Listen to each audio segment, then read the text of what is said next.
Yang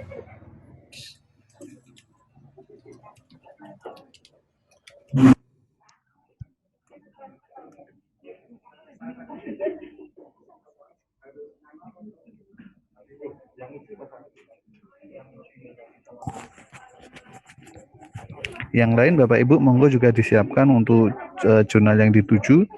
Nanti disampaikan sekilas, kemudian formatnya sekilas juga ya Bapak Ibu.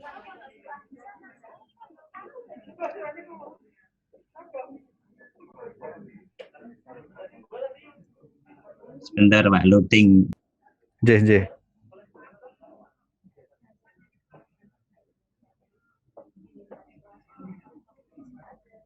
Atau mungkin ada Bapak Ibu yang sudah siap dengan jurnal dan formatnya, mungkin sambil menunggu Pak Fajar. Pak Iqbal sudah siap belum?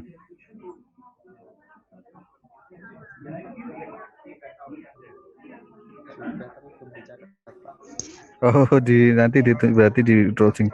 Ada yang sudah siap belum ya, Bu Ita? Oke, baik Pak. Ya. Saya share screen ya Pak ya. Ya. Nanti sambil menunggu mungkin berikutnya Pak Fajar mungkin biasa disiapkan setelah ini. Ini jurnal yang saya tuju Pak, namanya IJOLE, International Journal of Language Education. Ini punyanya Universitas Negeri Makassar. Dan di sini dia terindeks Sinta 1.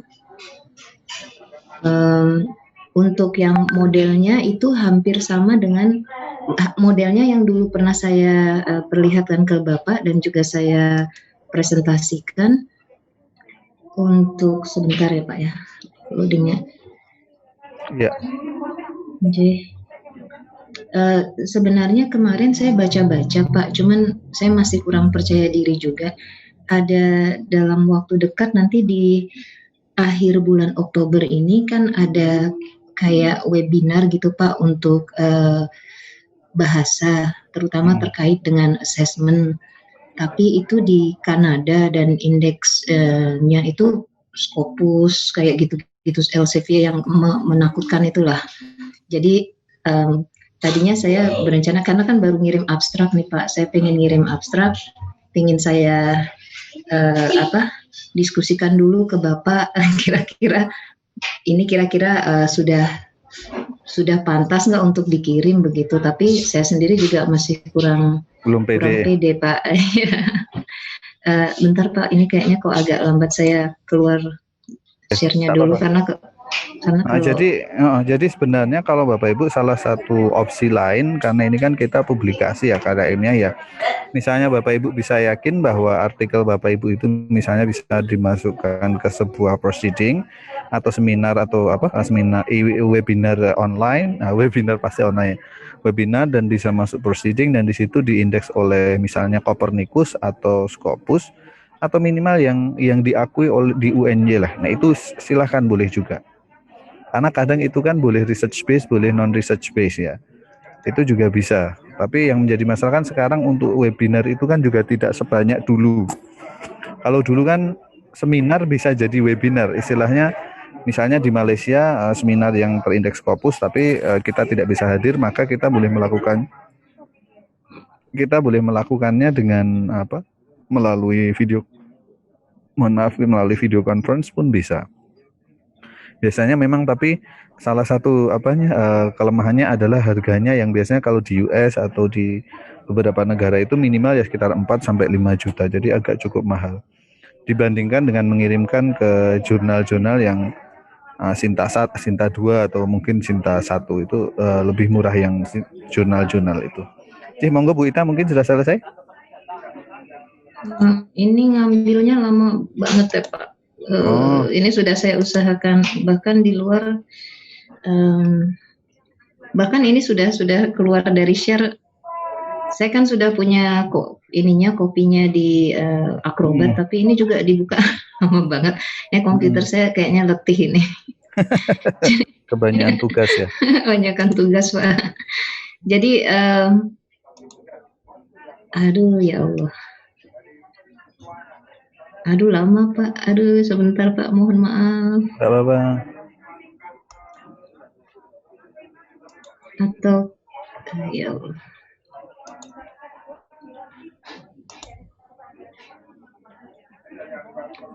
Ah, kayaknya ada masalah nih Pak, lama banget. Biasanya Acrobat juga nggak lama bukanya. Mungkin perlu diupdate, Bu.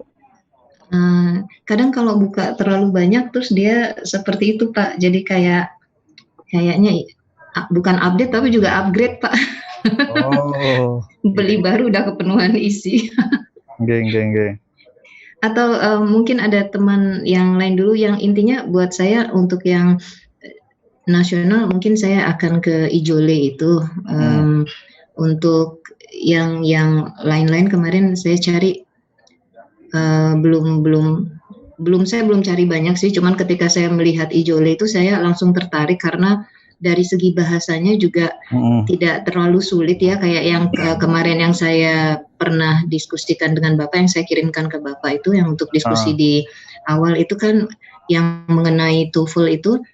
Saya rasa cukup sederhana dan tidak terlalu rumit, bahasanya pun juga tidak yang high end gitu ya. Jadi buat saya mungkin untuk sementara itu yang saya targetkan itu. Sedangkan yang apa tadi yang abstrak tadi, nah itu saya dulu pernah ke New Direction punyanya British Council. Tapi yang international level gitu, cuman saya salah membuat abstraknya. Jadi harusnya kan kalau abstrak sudah ada metodologinya dan setidaknya ada asumsi, hipotesa gitu kan. Nah saya dulu cuman baru rencana saja gitu. Kayaknya saya kurang kuat jadinya nggak lolos yang di New Direction itu. Oke. Sudah terbuka sekarang? Belum Pak. Belum. Oh, Pak Fajar sudah selesai belum Pak Fajar? Ya Pak Fajar aja dulu ya. Pak, saya keluar dulu ya Pak ya. Nanti coba saya buka dari luar ya. Saya keluar sebentar. Ya, oke. Pak Fajar, monggo Pak Fajar.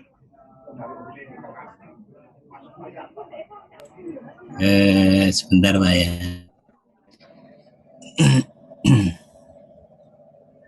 Tadi ya.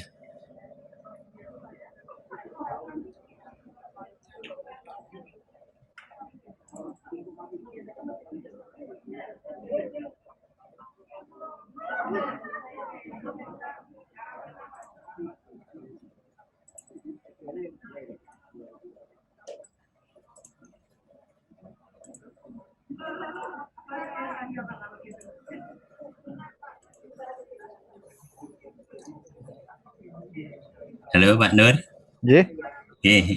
Kira-kira rencananya kemarin cuma baru lihat-lihat Pak, ini baca dinamika pendidikan, ini miliknya UNES.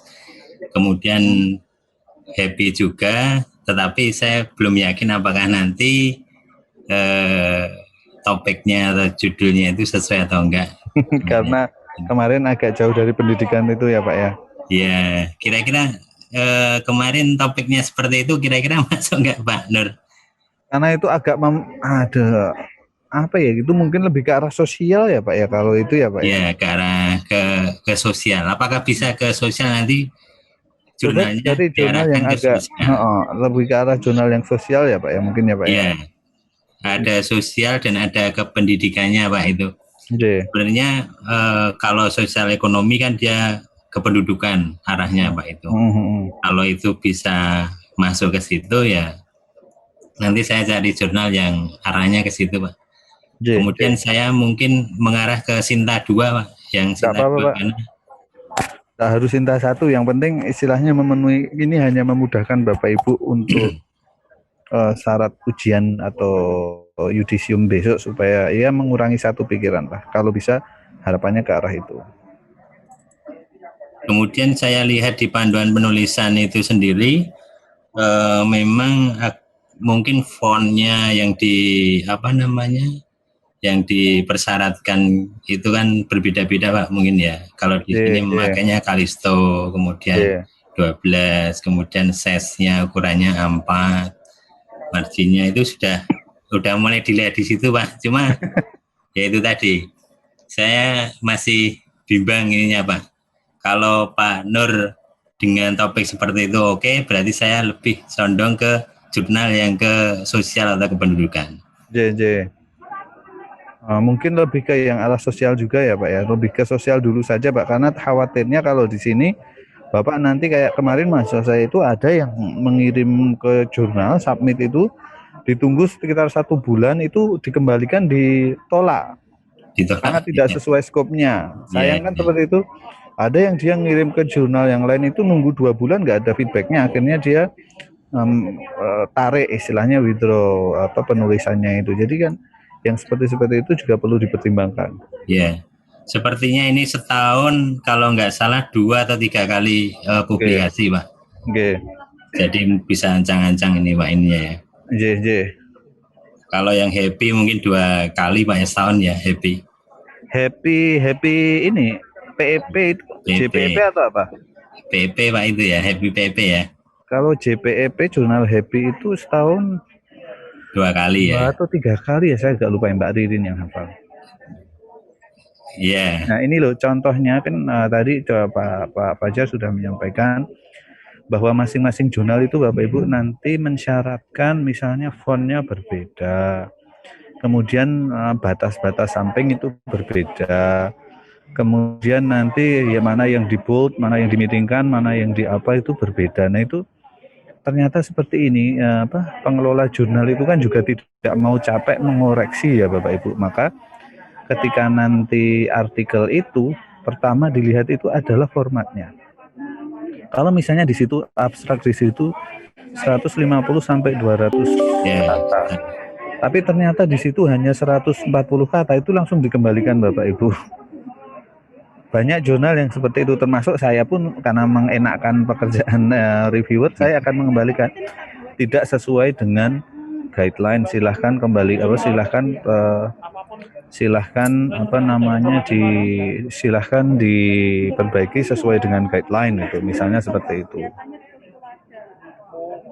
Jadi kemudian nanti jumlah kata juga dipertimbangkan. Jadi monggo nanti Bapak Ibu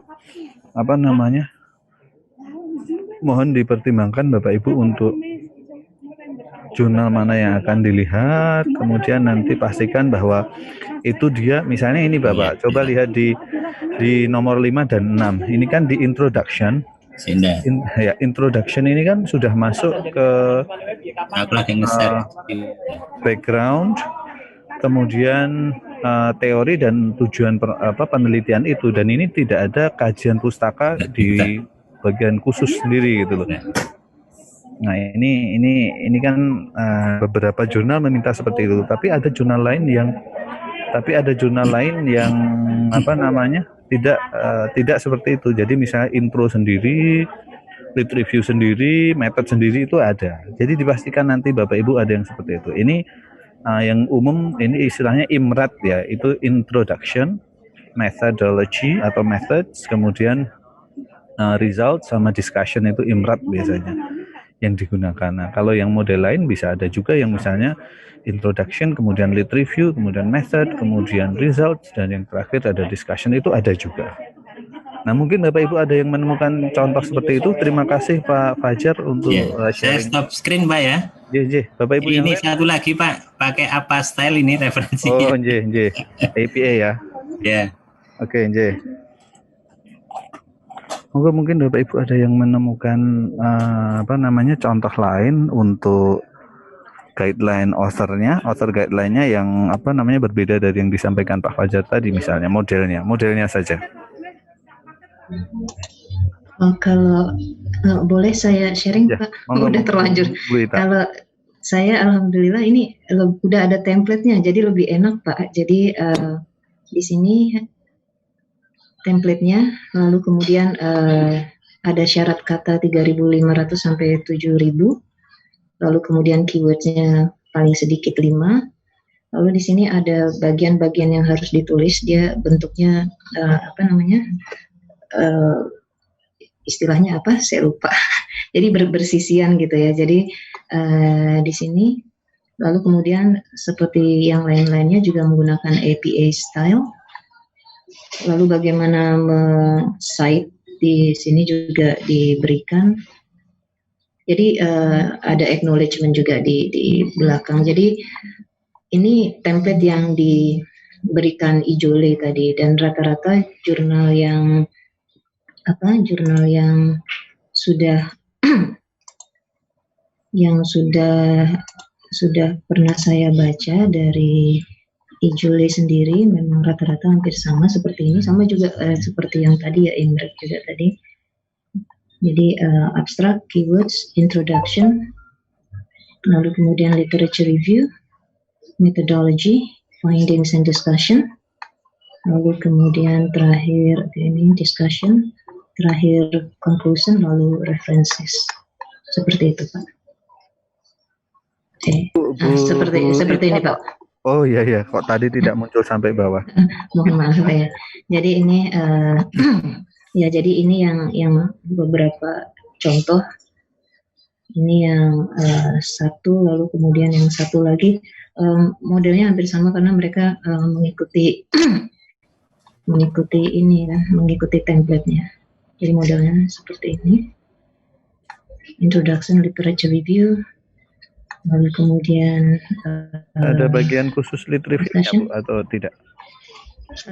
Lit review-nya atau jadi beda ya, bisa jadi, ya. Dipisah-pisah. Jadi jadi kebetulan dia bicara tentang gamification, dia mulai dari assessment, lalu kemudian gamification, components, mechanic, dynamics, dan seterusnya, WOSPEC, effect, dan seterusnya. Lalu methodology, and then findings and discussion, and the last is conclusion. Oke, maksimal 7.000 kata tadi. Gitu, Pak. Sebentar Ibu, terima kasih Bu Ita. Sebelum dilanjutkan, ini ada contoh yang cukup berbeda tadi ya dari yang disampaikan Pak Fajar ya. Jadi kalau Pak Fajar tadi menggunakan IMRAT, kalau ini kan ada menggunakan I terus lit, kemudian MRAD, kan agak beda. Ya, agak beda ya. Dan di sini Bapak Ibu tolong sekali lagi perhatikan jumlah kata Bapak Ibu, karena yang namanya reviewer juga manusia, mereka mencari kemudahan. Beberapa kemudahan ada yang terlalu mencari kemudahan, akhirnya jumlah kata lewat sedikit atau kurang 100, kurang 200 itu akhirnya ditolak. Hanya gara-gara itu ada juga banyak yang seperti itu. Jadi mohon dipertimbangkan itu juga nanti. Oke, lanjut Bu Ita. Sudah Pak, itu saja. Itu ini menggunakan APA atau apa ya Bu ya? Ini APA Pak. Ini tadi seperti yang Bapak bilang ya, ada L-nya ya, bukan IM. Jadi MRDC. Lalu di sini APA style untuk ijole. Lalu kemudian ya ini contoh-contoh dari referencing style dengan APA ya Pak ya. Iya. Lalu index citation. Oke. Terima kasih Pak. Ya, terima kasih banyak Bu Ita. Jadi sama-sama. Ada dua contoh Bapak Ibu yang sudah cukup berbeda. Jadi meskipun tidak drastis ya perbedaannya, tapi ada sedikit perbedaan dari dua contoh itu tadi. Yang pertama dari Pak Fajar ada menggunakan introduction, kemudian methods langsung ya. Tapi kalau yang dari contoh Bu Ita tadi introduction, baru ada lit review, baru methods. Nah kalau yang contoh Pak Fajar itu introduction plus lit review, tapi labelnya intro saja. Kalau yang di tempat Bu Ita kan dipisah intro sama lit review. Nah itu pastikan mengikuti itu Bapak Ibu. Kalau enggak nanti pertama langsung jawabannya ditolak karena tidak sesuai format, itu kan menyakitkan ya. Wong kita sudah cukup lama untuk nulis dan berharap-harap cemas kan, kok hanya gara-gara formatting kok tidak diterima. Mungkin Bapak Ibu yang lain ada contoh yang lain yang cukup berbeda?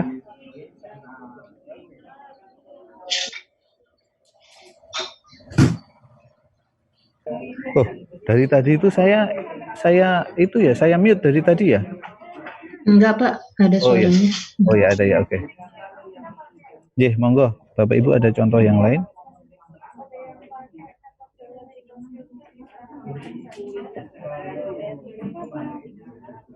Yuk silahkan, atau Bu Jumini mau menyampaikan contoh yang lain?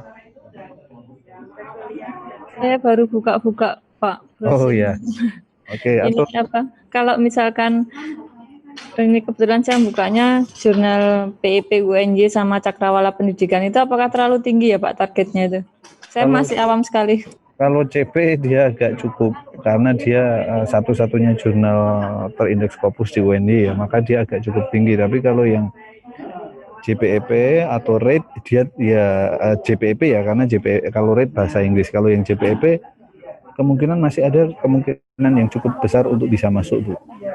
Nanti biasanya yang diminta di situ kan ada satu nama dosen di UNJ misalnya, atau ada satu nama penulis asing, itu akan lebih mempercepat untuk masuk di situ. Penulis, maksudnya sebagai penulis kedua gitu, Pak? Iya, penulis kedua. Apalagi kalau ada penulis asingnya misalnya. Penulis kedua berarti nanti dilibatkan dari awal pembuatan artikel atau?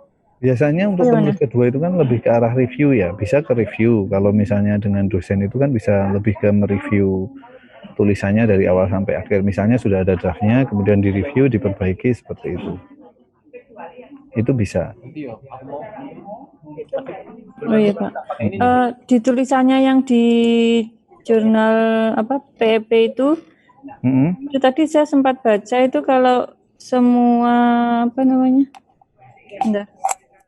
Mana tadi ya?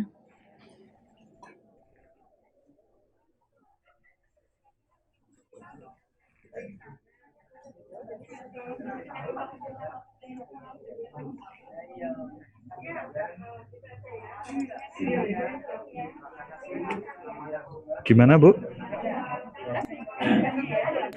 Pak, tadi itu saya sempat baca kalau penelitiannya itu melibatkan kolega, kemudian murid atau siapa itu wajib dijadikan sebagai penulis kedua itu.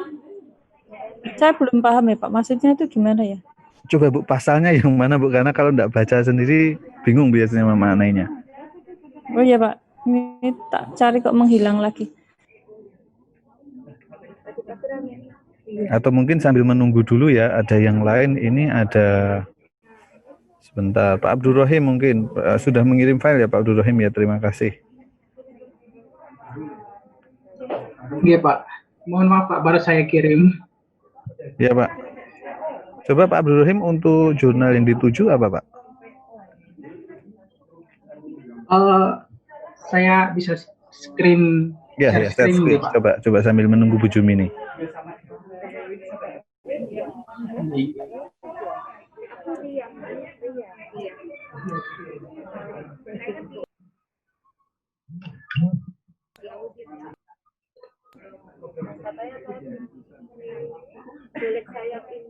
Sudah bisa terlihat Pak? Sudah bisa? Oh enggak. Untuk jurnal yang nanti, artikel yang nanti akan saya submit itu di tojet.net, ini Turkey Online Journal of Education Technology, karena yang saya ngambil skopnya teknologi pendidikan, sehingga saya kepengennya di sini. Terus untuk jurnalnya sendiri ini terbitnya 4 kali dalam setahun, jadi setiap 3 bulanan ya, 3 bulan baru sekali terbit. Untuk ini masuk Sinta juga enggak Pak? Karena nanti syaratnya kan kalau nggak sih masuk Sinta kesulitan lagi Bapak untuk syarat kelulusannya. Kalau ini waktu saya ngeceknya di Simago udah Q4. Oh ya sudah, yang penting masuk di dicek nanti di Sinta juga masuk ya. Paling enggak di Scopus ada, kalau di Scopus ada kan lebih aman. Kebetulan ini kemarin sudah cek di Simagonya. Terus untuk di sini sudah tersedia template-nya kita bisa download di sini. Terus bagaimana penulisannya? Ini harus download.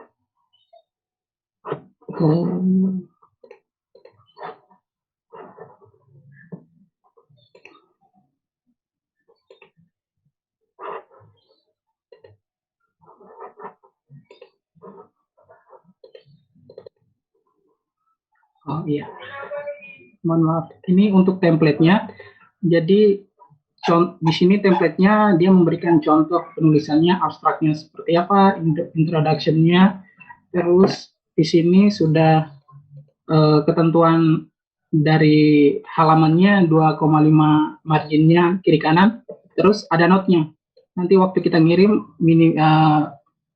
disarankan untuk tidak mencantumkan nama penulis sehingga reviewernya itu istilahnya buta untuk mereview apakah ini artikel dari siapa gitu. Jadi Line review itu ya. Dia Pak. Jadi setelah sudah di accept atau disetujui, baru kita dibalikan kembali, terus kita bisa menambahkan nama penulisnya, author dan co-author. Jadi seperti ini untuk referensinya memakai apa, sama dengan yang lain tadi yang sudah dijelaskan. Mungkin hanya seperti ini aja, Pak. Oke, terima kasih Pak Abdul Rahim ya untuk sharingnya ya. Berarti ini common, istilahnya common format untuk apa namanya penulisan author guideline-nya. Terima kasih Pak. Nah ini kan beda-beda lagi ya. Tadi kalau yang Pak Fajar hurufnya apa, yang ini hurufnya apa, itu beda-beda. Nanti pastikan itu sama seperti yang diminta Bapak Ibu. Oke, ini ada 3 contoh. Mungkin kita ambil 1 contoh lagi mungkin yang agak berbeda dari Bapak Ibu. Tadi Bu Jumini, ada pertanyaan belum tadi Bu Jumini ya? Oh iya Pak, ini sudah ketemu halamannya. Seperti Boleh apa? saya share screen ya Pak? Jih, nanti sambil 1 lagi contoh dari Bapak Ibu, terutama yang menemukan format berbeda dari yang sudah disampaikan oleh Bapak Ibu yang tadi ya, misalnya beda dari punya Pak Fajar atau dari Bu apa namanya, dari Bu Ita atau dari Pak Abdul Rahim, dan mungkin dari Bu Jumini juga beda. Silahkan nanti ditemukan salah satu saja ditunjukkan. Monggo Bu Jumini. Baik Pak.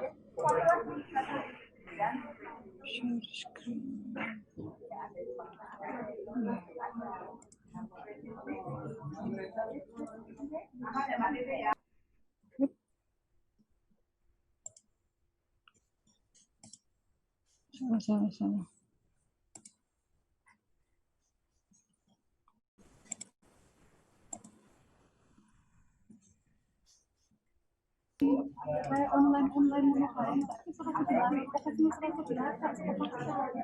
Ini Pak, apakah sudah muncul ya? Segera.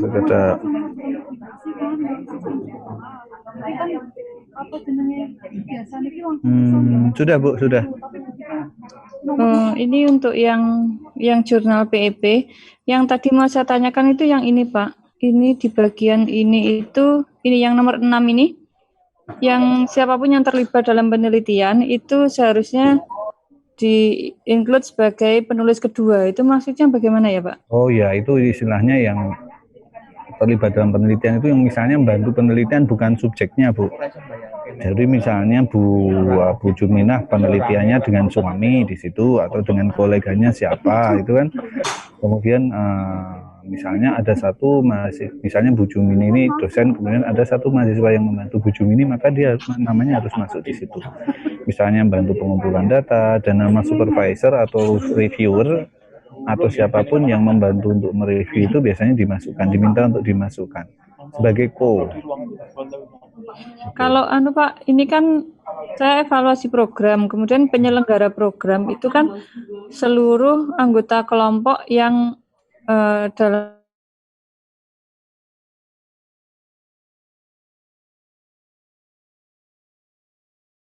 tidak wajib dari semua penyelenggara itu saya masukkan. Tidak Bu, tidak wajib itu, yang membantu Ibu saja. Oh, yang membantu saya nih. Yang membantu Ibu saja, misalnya asisten Ibu atau apa itu dimasukkan di situ. Kalau enggak usah. Misalnya nanti kalau RT dimasukkan semua ya nanti malah enggak jadi Bu Jumini. Iya Pak, terima kasih. Oke ya, sama-sama. Monggo Bapak Ibu 1 contoh lagi, kemudian nanti kita akan coba lihat contoh artikel dari Megina bagaimana menyajikan lit review dengan cara yang cukup kritis, atau beberapa contoh style yang digunakan oleh author untuk menyajikan lit reviewnya. Monggo 1 contoh lagi.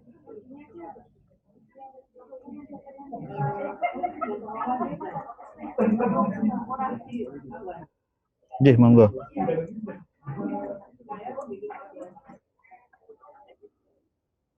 Jih, monggo.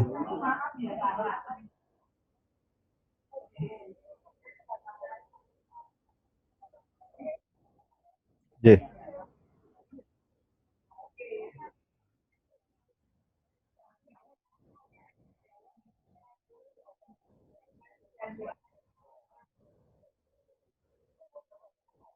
Mm-mm.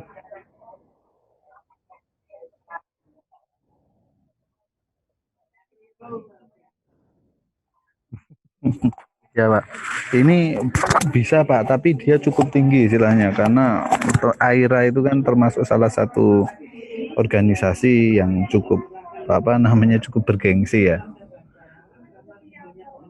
Tapi kalau misalnya mau dicoba pun enggak masalah juga Pak, asal kualitasnya juga bagus, itu bisa dimasukkan ke situ. Karena kita kan enggak pernah tahu keberuntungan kita di mana.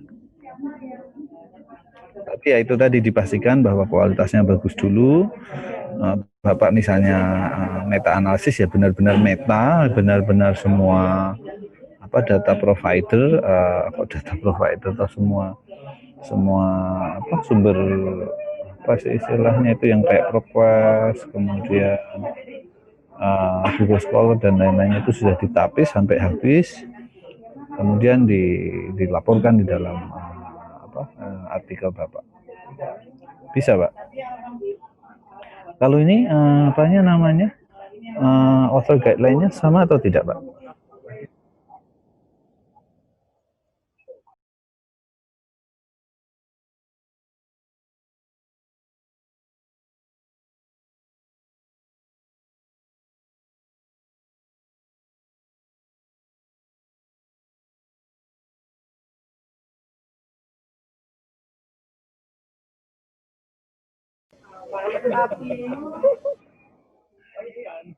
APA ya, mungkin sekarang sudah APA ke-7 atau apa ya?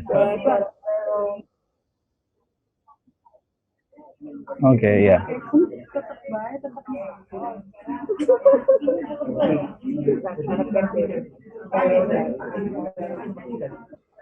Iya, iya.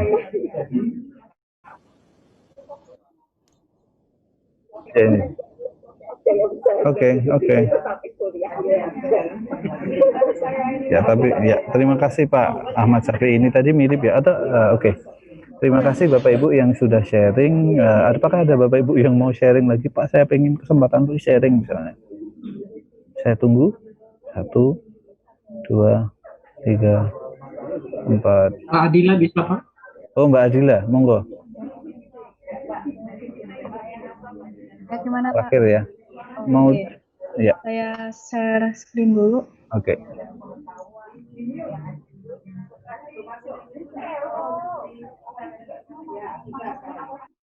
Sebentar.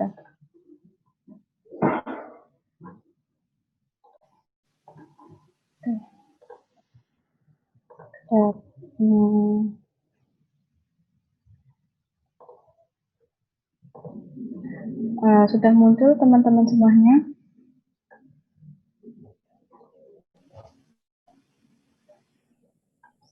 Sudah. Oke. Nah, saya rencana itu akan memasukkan di Jurnal Pendidikan IPA Indonesia itu dari UNES, itu terindeks Sinta 2. Nah, Sinta 2 yang muncul setiap bulan Maret, Juni, September, dan Desember. Nah, terus untuk guide for author-nya seperti ini.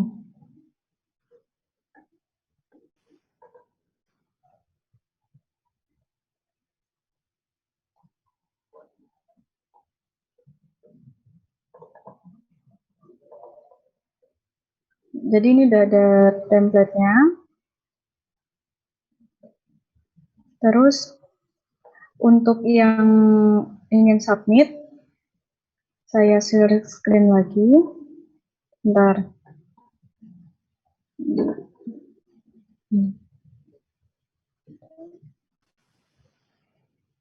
Oke. Nah, ini untuk template-nya dan udah berbentuk template seperti ini, kurang lebih ada introduction, methods, result and discussion, conclusion, dan references. Seperti itu, Pak. Oke. Ini tadi kalau tidak salah sudah masuk Scopus juga ya, tapi mungkin masih Q4 atau apa kok, masih di Sinta 2 ya? Iya, Oke, ya. Terima kasih Mbak Adila ya. Untuk ininya sama persis ya dengan yang tadi di awal ya, yang disampaikan oleh Pak Fajar atau Bu Ita tadi. Oke, terima kasih Bapak Ibu untuk sharingnya. Jadi sekali lagi Bapak Ibu, sebelum nanti Bapak Ibu mulai untuk melanjutkan bagian-bagian yang lain dari artikel Bapak Ibu, pastikan bahwa Bapak Ibu melihat author guideline, jumlah katanya berapa, abstraknya yang diminta berapa, kemudian nanti batas kanan kiri, jenis huruf dan lain-lainnya dipastikan seperti itu ya Bapak Ibu ya, supaya nanti tidak ditolak hanya karena masalah formatting saja. Oke Bapak Ibu, saya akan sedikit menunjukkan beberapa hal yang perlu Bapak Ibu perhatikan ketika nanti Bapak Ibu menulis bagian lit review Bapak Ibu, karena yang banyak ditemukan di berbagai jurnal yang misalnya saya diminta untuk menjadi reviewer itu, sebagian besar itu seperti yang saya sampaikan di komentar atau feedback Bapak ke saya ke Bapak Ibu itu, misalnya sebagian besar naskah terutama di lit review itu argumen ya hanya argumen saja, tapi tidak ada pendukung data atau referensinya. Saya akan tunjukkan contoh di sini, contoh yang bagus dari Megina yang tadi saya sampaikan ke Bapak Ibu. Bisa dibaca layar saya Bapak Ibu? Bisa Bang. Ya, bisa. Ya. Oke, ini saya akan tunjukkan contoh dari yang Megina yang tadi saya sampaikan ke Bapak Ibu.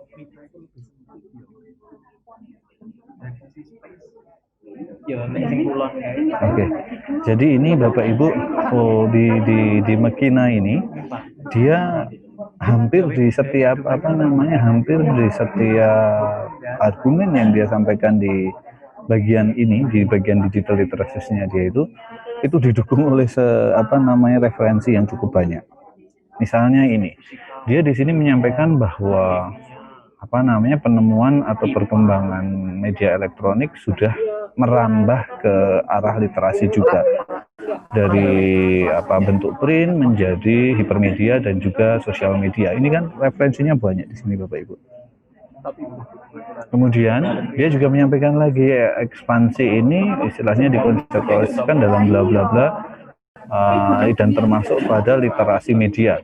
Misalnya media apa saja, misalnya multiliterasi, multimodal, kemudian new literasi dan online literasi. Ini dia di sini menyampaikannya semua hampir semua argumen yang dia sampaikan di sini didukung oleh referensi yang cukup banyak. Gitu ya. Nah, kemudian di sini disampaikan di sini Bapak Ibu. Ini lagi di bawahnya ini. Di sini ada juga ini Bapak Ibu. Coba dilihat di sini Bapak Ibu. Ya, di sini kan dia menyampaikannya hampir di setiap ungkapan atau statement atau argumennya didukung oleh referensi. Nah, ini yang kemarin mohon maaf saya temukan belum muncul di tempat Bapak Ibu. Nah, itu berapa pentingnya saya kemarin menekankan bahwa Bapak Ibu ketika menulis pastikan ada data pendukung atau ada ada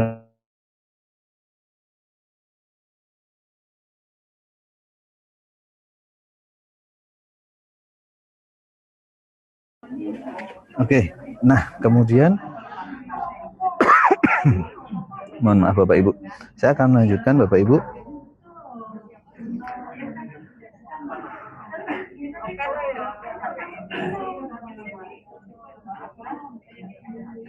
Oke, saya lanjutkan lagi Bapak Ibu. Kemudian setelah beberapa hal, nah ini Bapak Ibu yang bisa dilihat di sini adalah untuk in-text citation kita itu diizinkan untuk mengambil ini ada dua contoh yang bagus Bapak Ibu. Ini direct quotation tapi yang isinya hanya sedikit. Ini kan masih di dalam body ya. Kemudian direct quotation yang dia biasanya lebih dari 2 atau kalau di APA itu kalau tidak salah lebih dari 2 atau 3 baris, maka dia harus terpisah dari body yang utuh. Beda ya Bapak Ibu, kalau yang di atas ini, yang di ability ini kan masih di dalam body ya. Ukuran hurufnya masih sama dan bla bla bla. Tapi pastikan ada halamannya juga. Kalau direct di dalam APA itu minta ada halamannya. Kalau indirect enggak perlu pakai halaman. Nah, tapi kalau dia lebih dari 3 baris, maka dia dipisah dari body. Kemudian ukuran hurufnya juga berbeda, indentingnya juga berbeda, tidak sama dengan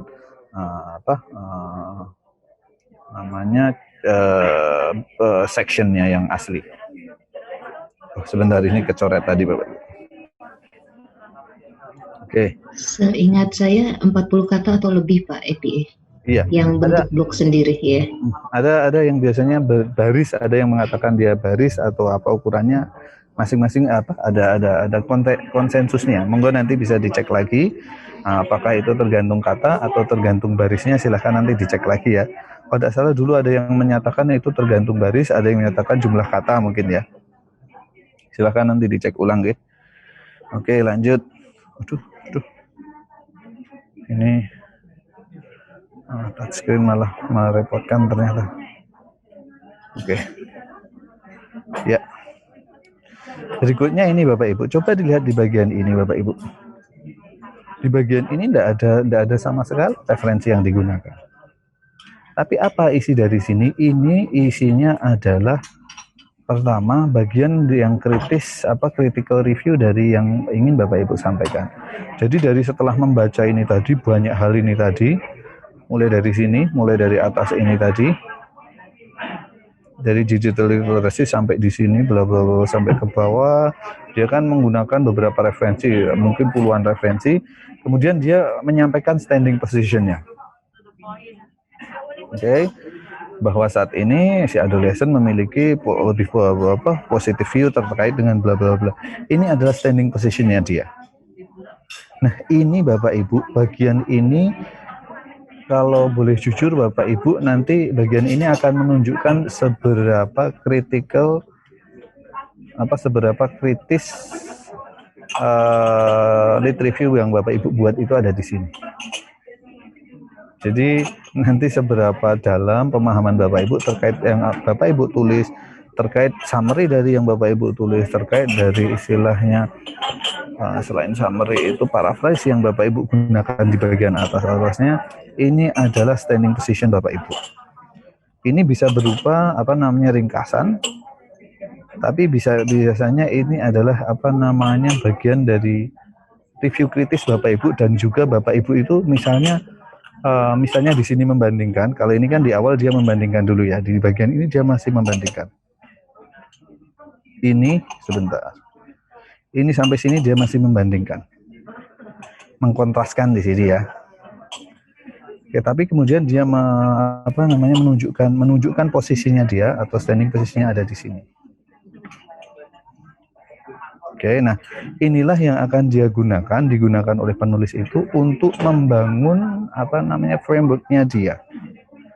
Ini disampaikan di sini bahwa perlu kita melihat students attitude towards reading itu bukan hanya berdasarkan print atau digital environment saja, tapi juga untuk tujuannya, yaitu akademik dan recreational. Maka nanti kalau Bapak Ibu lihat di frameworknya dia menggunakan pertama print, yang kedua digital, itu berdasarkan environment-nya, kemudian berdasarkan purpose-nya ada recreational dan akademik. Kita coba lihat di bawahnya.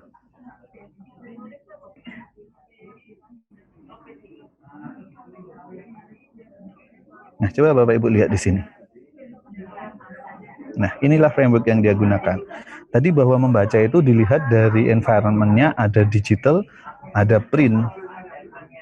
Oke, tapi dilihat dari tujuannya, ada akademik, ada recreational. Maka dia 2x2, 2 dimensi dari environment dan 2 dimensi dari purpose, maka dia ada 4 dimensi totalnya jadinya. Kalau dikalikan kan ada 4 ya. Akademik, digital, kalau istilahnya Bapak Ibu membuat rubrik yang di istilah PEP itu yang untuk faktor analisis itu, kalau menghitung secara manual itu pakai aduh saya lupa malah ya Allah. Matriks. Nah, kalau Bapak Ibu buat matriks nanti 2 ke atas, dari atas bawah, dan 2 kanan kiri, kan jadinya 4 kolom, nanti ada 4 kolom. Nah, inilah dia framework yang dia gunakan. Nah, dari situ Bapak Ibu betapa pentingnya Bapak Ibu istilahnya betapa pentingnya lead review Bapak Ibu itu, meskipun itu baik di bagian introduction atau bagian terpisah, betapa pentingnya lead review Bapak Ibu untuk menjadi dasar dari conceptual framework Bapak Ibu. Nah, contoh yang lain saya tunjukkan di sini Bapak Ibu. Tadi di mana ya, sebentar saya cek dulu.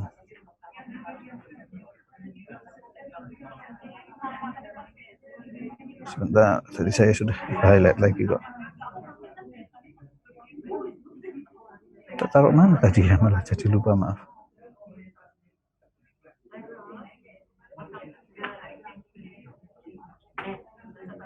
Nah ini. Nah dia ini Bapak Ibu, dia tadi kan sudah dia melihat terkait dengan literasi ya, digital literasi ya. Kemudian kita melihat attitude ya, dia melihat attitude di sini. Nah di sini dia mengawali tulisannya dengan istilah-istilah seperti ini. Kemarin kalau tidak salah Bapak Ibu sudah saya tunjukkan salah satu website yang bisa Bapak Ibu gunakan. Sudah saya berikan ya yang academic framework, academic phrasing itu sudah ya Bapak Ibu. Yang Manchester itu Sudah, Pak. Sudah ya. Itu kan bagus. Nanti ini akan cukup bagus Bapak Ibu untuk melatar belakangi tulisan Bapak Ibu yang ada di sini. Oke. Itu kemudian ini dia pertama menyebutkan dulu definisi dari attitude itu seperti apa, beberapa definisi itu. Kemudian dia ini Bapak Ibu meringkas, summarize. Oke, ya kalau ini di awal ini sampai di sebentar. Dari awal sini sampai bawah ini tadi, ini masih berupa pendapat orang lain. Tapi kita baru paraphrase ya Bapak Ibu. Nah, di sini tugas kita selanjutnya kalau kita setelah paraphrase kita ngapain ya? Kita ringkas. Ringkasan kita ada di sini tadi. Oke, saya beri warna yang cukup berbeda supaya Bapak Ibu bisa melihat. Maaf. Ini ada ringkasannya. Oke. Kemudian Bapak Ibu misalnya mau, jadi ada banyak style ya, saya tidak mungkin menjelaskan satu persatu, tapi salah satu stylenya adalah berurutan perkembangannya.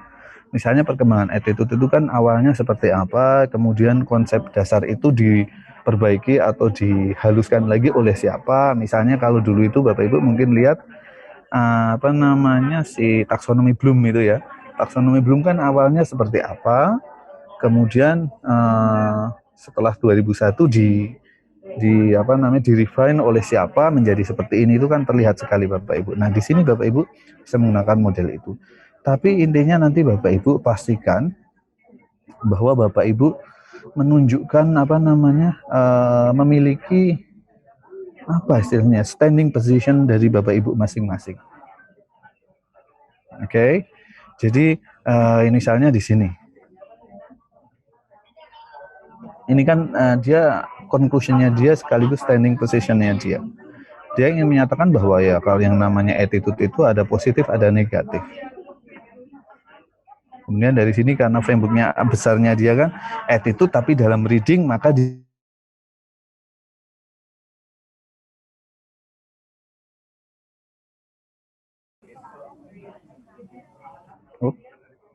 nggak matur reading attitude. Oke, itu contoh Bapak Ibu, hanya sekilas contoh untuk bahan diskusi kita. Sudah sekitar 20 menit saya berbicara. Silakan Bapak Ibu, jika ada hal yang ingin ditanyakan atau didiskusikan dulu Bapak Ibu, karena kalau saya ngomong terus saya yakin Bapak Ibu akan mungkin tertidur pulas karena suara ngantuk atau apa. Silakan Bapak Ibu, kalau ada pertanyaan dulu.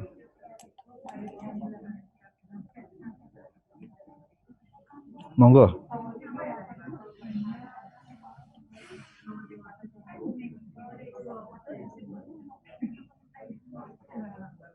Izin bertanya Pak. Ya, monggo Bu Durotun.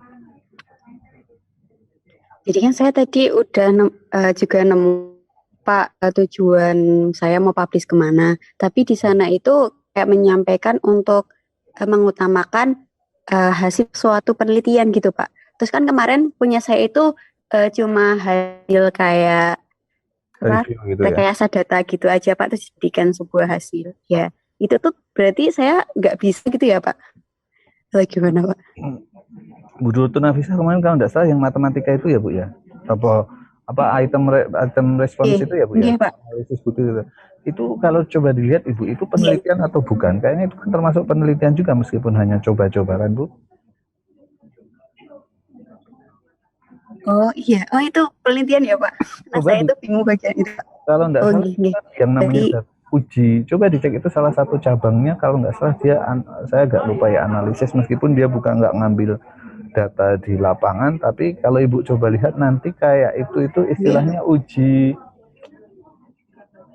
saya lupa malah. Aduh, ada dulu di statistik itu di SPSS atau M+ itu ada satu uji yang dia hanya kayak menguji, kayak nguji teori saja tapi nggak ngambil data itu loh Bu. Aduh saya lupa namanya.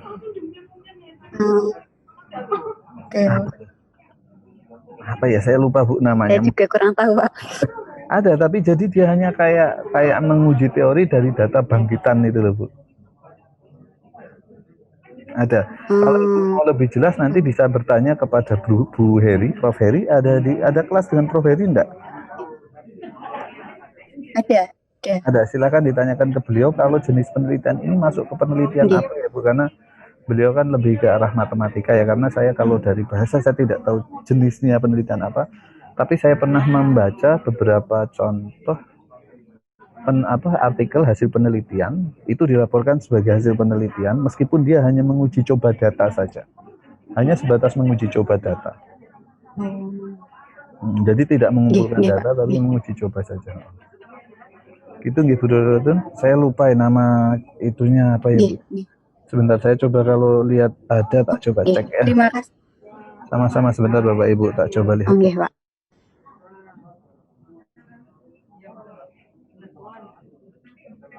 Nah, sebentar, kemarin itu di download ya. Sebentar Bapak Ibu, sambil disiapkan, kalau ada pertanyaan Bapak Ibu silahkan. Saya cek dulu ujian apa ya.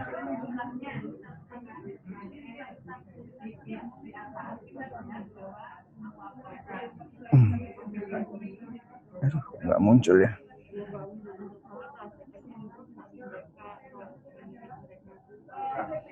Judulnya apa tuh, kalau saya waktu kuliah itu ingat sekali itu, namanya uji.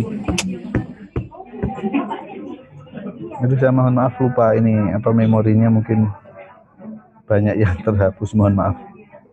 Tapi ada jenis-jenis uji seperti itu. Monggo nanti bisa ditanyakan ke Prof Heri. Itu saya tanyakan ke Bu Heri. Ya, jenis seperti ini masuk ke penelitian. Terima kasih Pak. Ya, terima kasih sama-sama. Monggo Bapak Ibu.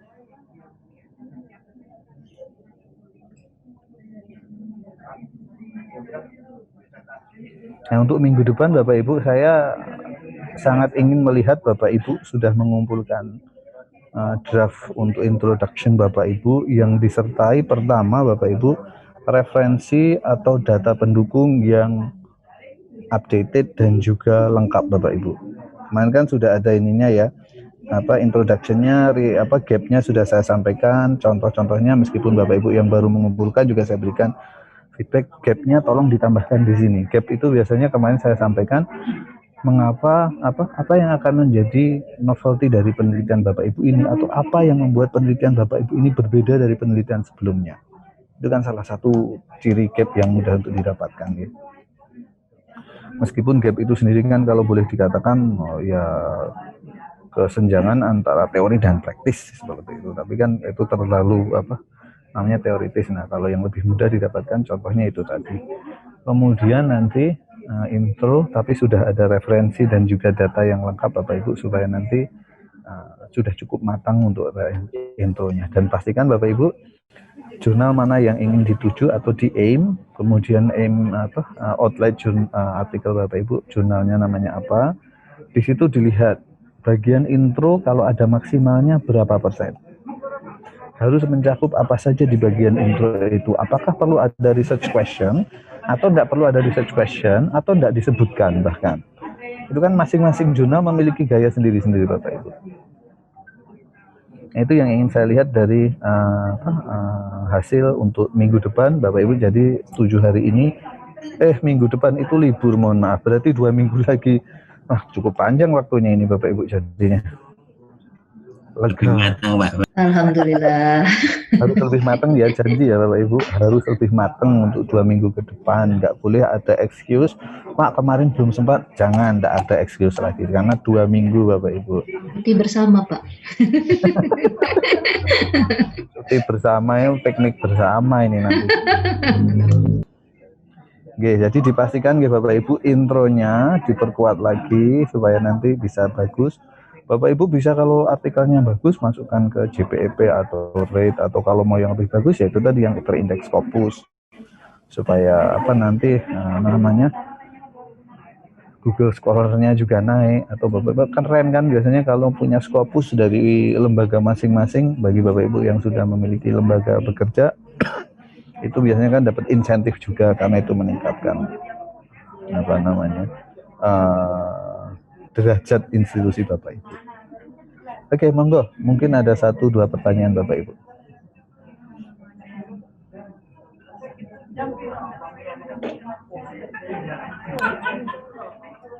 Saya boleh nanya Pak? Monggo Pak Fajar. Saya kan kemarin judulnya itu kan pengaruh Pak ya, bukan hubungan. Jadi kalau hubungan dan pengaruh itu kan berbeda Pak ya, kalau saya baca di literatur itu. Kemudian nanti kalau pengaruh itu kan biasanya pakai regresi Pak ya, ininya. Jadi gini, kalau yang namanya di dalam dunia statistik itu kan ada nanti individual differences, dan ilmunya yang satunya adalah relation ya, atau ujinya itu kan ada uji beda. Di satu sisi ada uji beda, yang satu sisi ada uji korelasi. Meskipun bukan hanya korelasi R yang sederhana atau relationship. Uji korelasi atau relationship itu sebenarnya sangat luas. Mulai yang paling basic adalah uji korelasi biasa atau R, yang melihat misalnya kalau anak-anak stres, itu stresnya semakin tinggi, nilainya semakin rendah. Itu kan hanya korelasi saja, ya kan, sederhana saja. Tapi itu belum sempat melihat untuk sebab akibat. Nah, berikutnya nanti ada sebab akibat, atau bahkan ada, kalau di PEP mungkin regresi bisa dikatakan sebagai sebab akibat ya, tapi saya sendiri lebih suka mengatakan memprediksi gitu ya. Karena saya masih ingat supervisor saya melarang saya untuk menggunakan kata causing. Karena kenapa? Kita harus sangat hati-hati ketika kita menggunakan kata menyebabkan atau mengakibatkan. Kenapa? Karena kita ini ilmu sosial, akan sangat sulit untuk mengontrol faktor lain. Bagaimana kita tahu bahwa kita adalah penyebab, atau variabel yang kita gunakan itu adalah satu-satunya penyebab? Kan sulit. Ada ribuan atau ratusan faktor lain yang menyebabkan itu juga ternyata. Maka terutama yang untuk terkait dengan psikologi akan sangat sulit. Maka biasanya kalau untuk regresi itu hanya memprediksi. Meskipun mungkin Bapak Ibu nanti Pak Fajar misalnya akan menemukan bahwa regresi digunakan untuk sebab akibat ya Pak ya, ada banyak seperti itu. Nanti tingkatan yang lebih kompleks lagi ada yang namanya analisis jalur misalnya. Analisis jalur itu untuk melihat tadi sebab akibat juga. Nah, gabungan antara regresi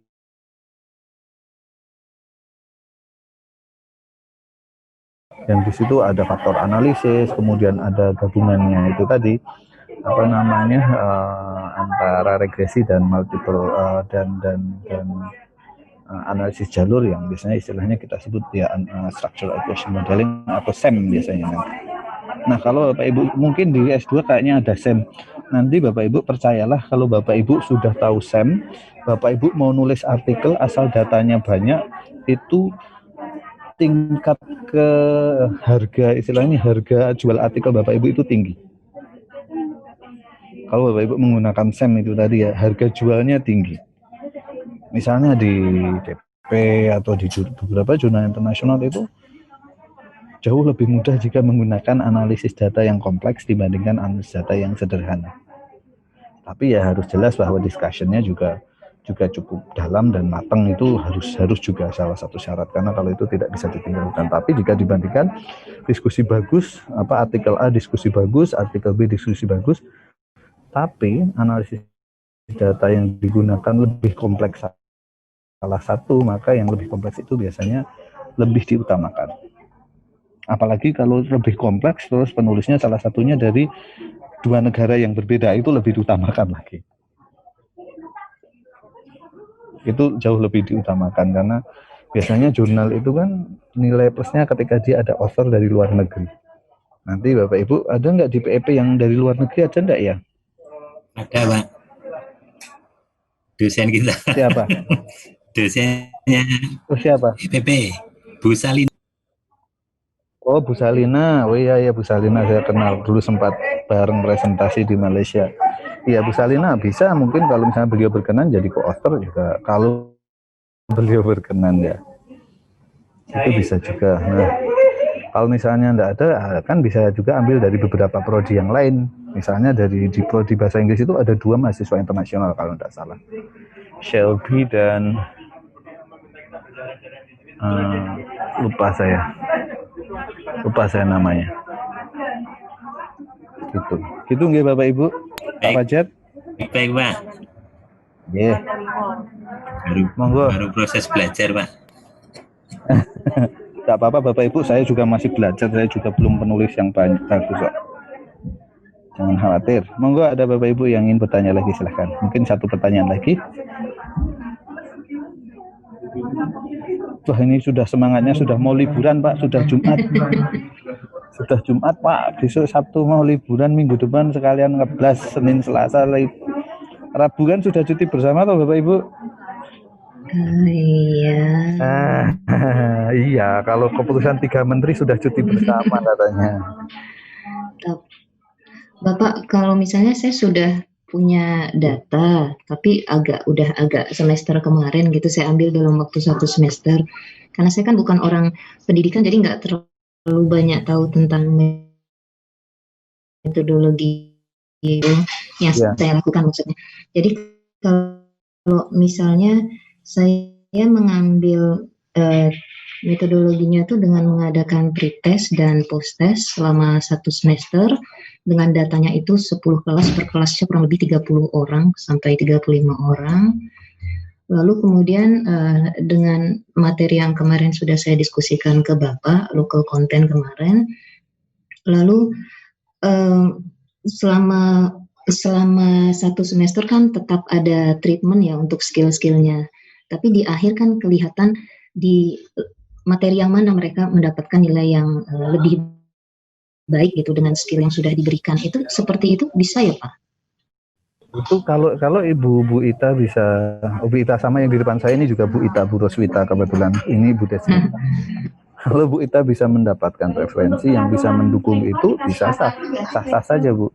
Hanya tantangannya yaitu tadi menemukan referensi yang mendukung bahwa itu mempermudah mereka untuk mendapatkan nilai.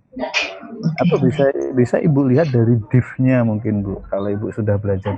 Saya kurang tahu ya di semester 1 sudah ada div belum ya, tapi kalau itu sangat bisa dilihat dari div-nya. Div itu misalnya cowok sama cewek yang lebih diuntungkan di soal TOEFL itu yang mana. Hidup di kota di desa seperti apa, yang diuntungkan yang di kota atau yang di desa, itu bisa dilihat Bu. Nah, jadi kebanyakan local content yang saya temukan itu kebanyakan artikel-artikel dari Cina Pak. Saya juga melihat kan perkembangannya Cina sekarang bahasa Inggrisnya jauh lebih bagus dan berkembang ya dibanding Jepang dan Korea, karena sepertinya banyak sekali dan peneliti-penelitinya tuh mereka sangat eager gitu ya untuk menggali lebih dalam lagi. Jadi beberapa artikel jurnal itu saya temukan dari penulis Cina kebanyakan. Nah, itu yang saya jadikan referensi saat ini. Tapi yang untuk yang babon-babon itu mungkin saya pakai SLE Pak.